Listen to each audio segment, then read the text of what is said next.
लोकतंत्र की विजय है, ये आम जनता की विजय है।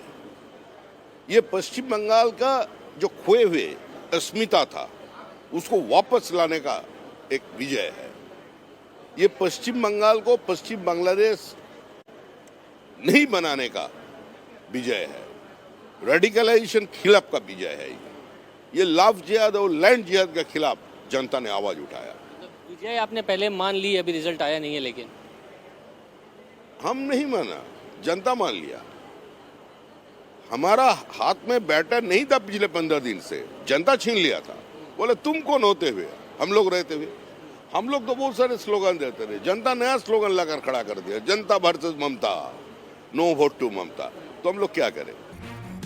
पश्चिम बंगाल में इस बार सबसे बड़ी लड़ाई सीएम ममता बनर्जी के गढ़ साउथ बंगाल में थी, जहां बीजेपी को जबरदस्त जीत मिलती दिख रही है। मैटराइज के एग्जिट पोल के मुताबिक साउथ बंगाल की 183 सीटों में से बीजेपी को 80 से 90 सीटें मिल सकती हैं। वहीं टीएमसी को 88 से 98 सीटें मिलती दिख रही हैं। वहीं अन्य के खाते में 4 से 6 सीट जा सकती हैं। यानी ममता बनर्जी को अपने घर में बड़ी हार मिल सकती है। अगर ऐसा हुआ तो ममता का मजबूत किला दरक सकता है और बीजेपी टीएमसी पर सुपर लीड ले सकती है। वहीं बंगाल के दूसरे इलाकों की बात करें तो एग्जिट पोल में नॉर्थ बंगाल में बीजेपी इस बार भी शानदार प्रदर्शन करती दिख रही है। मैटराइज के एग्जिट पोल के मुताबिक नॉर्थ बंगाल की 54 सीटों में से बीजेपी 30 से 33 सीटें जीत सकती है।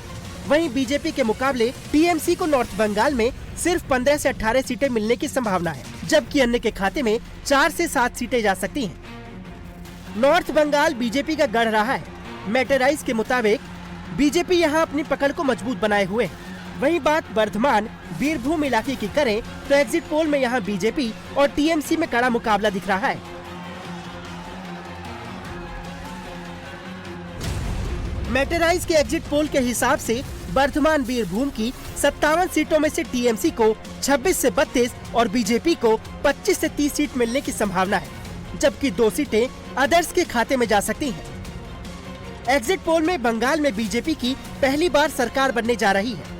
वहीं नतीजों से पहले सीएम ममता बनर्जी का पारा हाई है। हालांकि वो भी दावा कर रही हैं कि 4 मई को चौथी बार टीएमसी ही सत्ता में वापसी करेगी। I'm sorry, I have never seen this type of thing. Because in my life, I'm fighting my election since 1984. And this time the atrocities terrible. এত atrocity হচ্ছে, এত অত্যাচার হচ্ছে.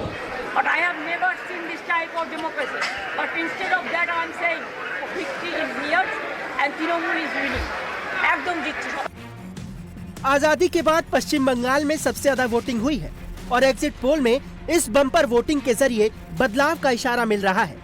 अब बड़ा सवाल यही है कि बंगाल में ममता दीदी और सुवेंदु दादा में से किसकी जीत का दावा सही साबित होगा।